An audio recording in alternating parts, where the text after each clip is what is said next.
अब्बास, आगाह कीजिएगा, शेड्यूल में क्या कुछ बताया गया है?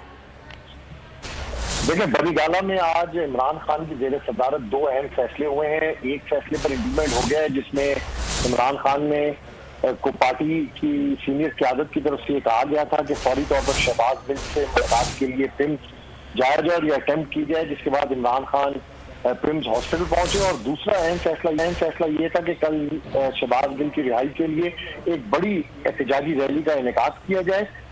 इस फैसले पर इम्प्लीमेंट करते हुए जो तमाम डिवीजनल हेड में शहबाज गिल पर जो कैद में तशद्दुद है उनकी रिहाई के लिए एक अहम रैली का इनेकाद किया गया और ये इत्तला तमाम डिवीजन को दे दी गई है।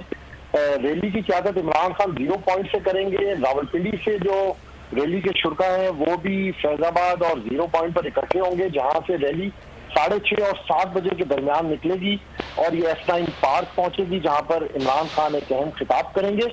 तो कल का जो रैली है इमरान खान और तहरीक-ए-इंसाफ की तरफ से जिसका इनेकाद किया गया है, ये एक अहम टर्निंग पॉइंट होगा। इसमें कोशिश है तहरीक-ए-इंसाफ की कि ज्यादा से मुख्तलिफ डिवीजनल सतह पर जिनको मदऊ किया गया और रावलपिंडी इस्लामाबाद से भी